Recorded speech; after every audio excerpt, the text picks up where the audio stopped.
Okay, I'm here at Magfest with carver and weapons maker Ferenc Gregor. Thank you for speaking with me. I'd like to start by asking, is there a work or weapon you have here you're most proud of and why? A couple of the weapons that we different. One is the Wonder Woman sword. I did all the sculpting for the masters for the casting. I did all the artwork for the symbols for the etchings on the blade. It was one of my favorite weapons that we've done on the show because I got a chance to do some modeling, stay within the parameters, and a lot of problem solving to take a weapon that's usually a prop, lightweight in a movie, and create one that's actually a functional weapon. And just for the audience, you're referring to the company being Man At Arms. Man At Arms Reforged. Okay. How do you know when a piece of carving or a weapon is finished? You know, that's one of the biggest questions that I've gotten through the 30 years that I've been doing this. When do you know it's finished? You know, there's a fine line to overdoing something, especially when you have artistic license, which you can keep going and going. It's finished. Fortunately, with this, with the builds and the episodes, we do for a very strict time schedule for filming everything. So that luxury of being, is it finally finished, is kind of reeled in a little bit because we're on such a tight schedule. Other than that, it's it's a matter of you just know when it's going to be too much. This is God of War. Oh, okay. What inspires you? And that could be either for your carving or your weapons making. Oh wow, what inspires me? You know, quite frankly, everything inspires me. I just have a real drive to constantly create, both with weapons making and pretty much in every part of my life. That's what I do. That's great. Are you a nature guy? You get outdoors? Or? Yeah, actually, I do spend quite a bit of time with nature and everything. Work primarily in natural materials, although I do work with synthetics and natural materials. It's up to church. I got to fix my artwork over the past 25, 30 years, I'm also a stone sculptor. So it's a very simplified hammer and chisel with big rocks.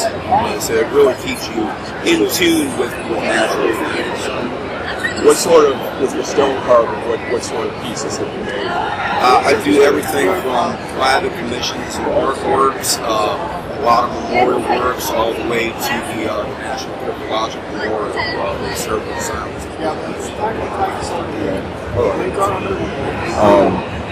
What is your most important artist tool, either for carving or the weapons making? Is there something special you need in your workspace? Something special I need in my workspace? Coffee. So what tools do you paint or use? You know, that's one of the nice things about working with Man At Arms and the episodes is we're always trying to show different processes and using different types of tooling and different materials for people to see.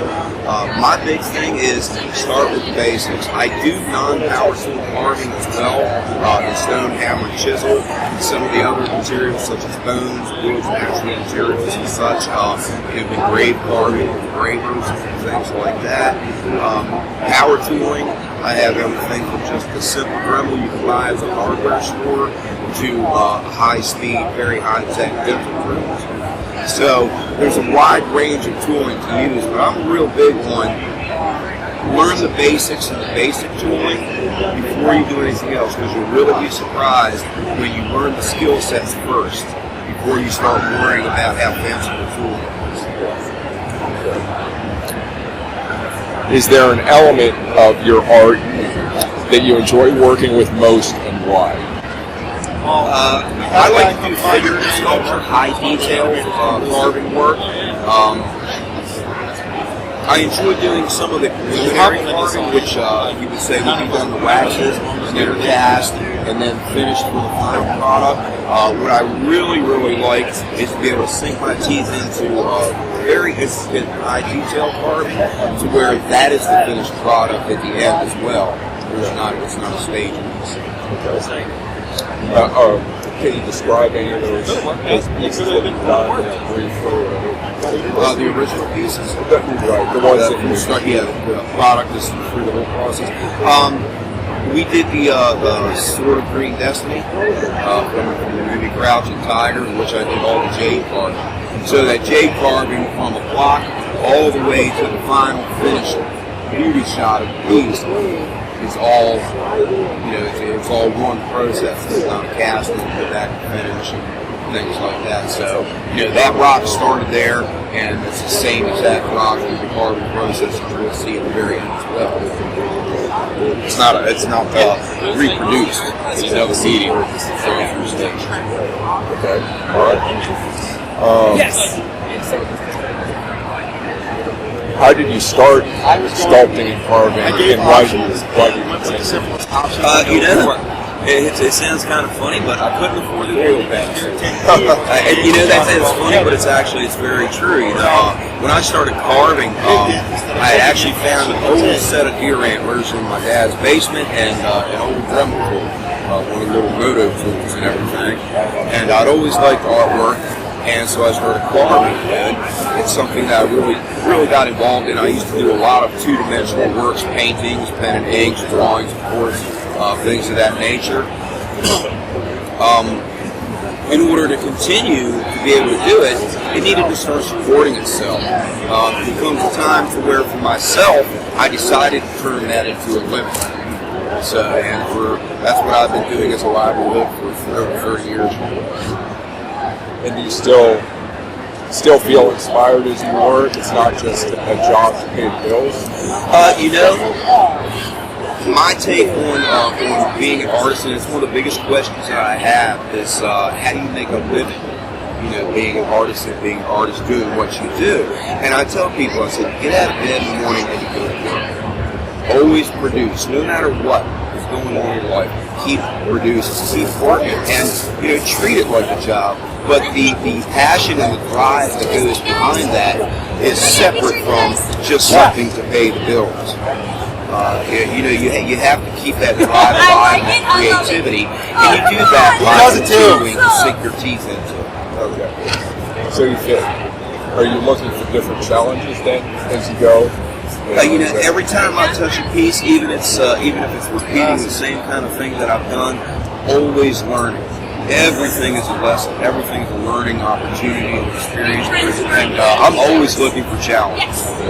And those challenges come in different ways. Sometimes it's the challenge of something I've never done before.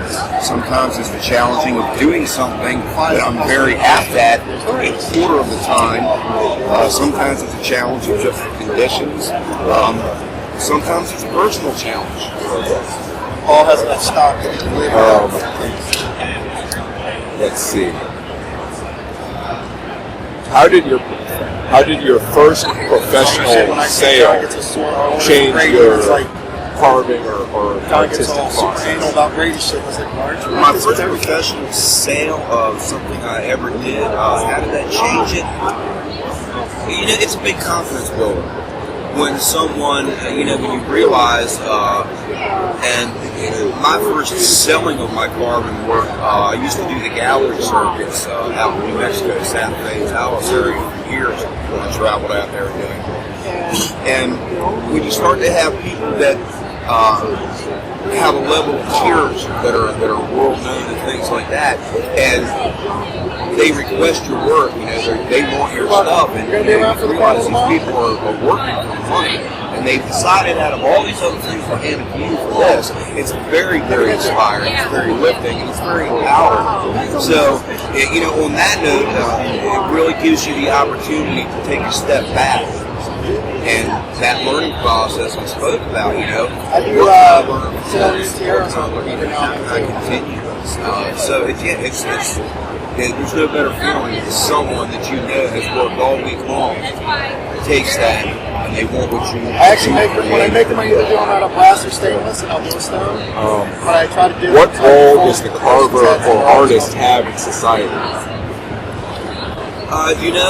there's an old saying, and I'm really big I've on seen it. some Is, ones that have come out and I'm like, yeah. when everything is gone, this planet's gone, these continents gone, people gone, we are remembered by the artwork. That is how we look at history.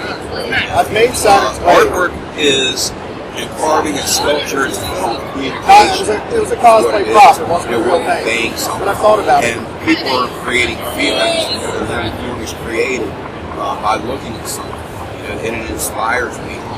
So, in a more practical sense, the carver and the sculptor, if you just look around this room, anything that is rigid, all the things you have in your hand, someone had to sculpt, carve, something like that. Now we've got into a technology where that's changing a little bit, to where they start to do more and more of that in computers, but it still has to come from the mind of the artist original.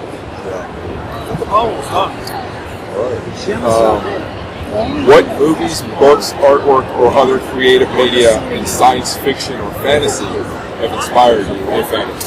Oh, I'm old enough to get my 10% off at IHOP. So when the first thing that comes to my mind, when you say science fiction, I go all the way back to Asimov. I'm the old Asimov stuff. There's a lot of things, newer works and even the older works, that are very, very inspiring as far as the science fiction. Movies, I'm a big Tolkien fan. Way back, I grew up with it, So those things really get to me as far as inspired design work. I love ancient history. So of course that's if you want to learn to do artwork, there's a whole different thing about learning the techniques. The techniques and the abilities that you can acquire and skill set are there to be able to help you communicate. But if you want to learn to do the artwork, learn about the history and the cultures, learn how people think, how they felt. Any particular cultures that stand out as far as styles or stylistically that maybe impacts your work? Impacts. It's strange. I've done different quote unquote styles for many different cultural elements, and I still do. I'm Hungarian, so that holds a place in my heart still. The Hungarian style, the English style, things of that nature. That really come out in my work, regardless of what cultural style that I'm working in. There's always going to be that element there. Is there something you would especially like to carve but haven't done so yet, and what is it? For the show, for Man At Arms Reforged, I'd really like to be able to sink my teeth into doing the original Highlander katanas. It's a lot of intricate carving work, and in the time frames that we would have to do it, it would be a challenge, but I'd really enjoy doing something like that. Okay. Well, that's all the questions I have. Do you have any final thoughts or comments? Just we really appreciate the fans of the show and everything. Without those guys, we couldn't do what we're doing. So my heart goes out to everybody. I want to thank everybody. You can also follow us and follow me on Facebook, Instagram. We both have our personal pages and fan pages and stuff. Our fan page, fans of Man At Arms Reforged Facebook group. Follow us there, and if we're at an event somewhere, please, see us out, just walk somewhere. Please feel free to come up and say, hey, man, So, how about your own website? Are you allowed to say that? I can still see it in my notifications. My website, you can follow me at Szobrasz And he Studios. has texted me all day. Facebook, So, it's also Szobrasz Studios, my website. Spell that? Scobrasz. Szobrasz is the Hungarian word for sculpture. Oh, okay. All right. Let's say it again. The full website is Szobrasz Studios. .com. I don't care. .com. I just need, All right. Well, thank I you. just need to Yeah, pleasure. Thank you. Please visit chrisalvarez.com for more cool stuff. You can also find my website and social media information in the podcast show notes. Thanks for listening, and keep imagining the future.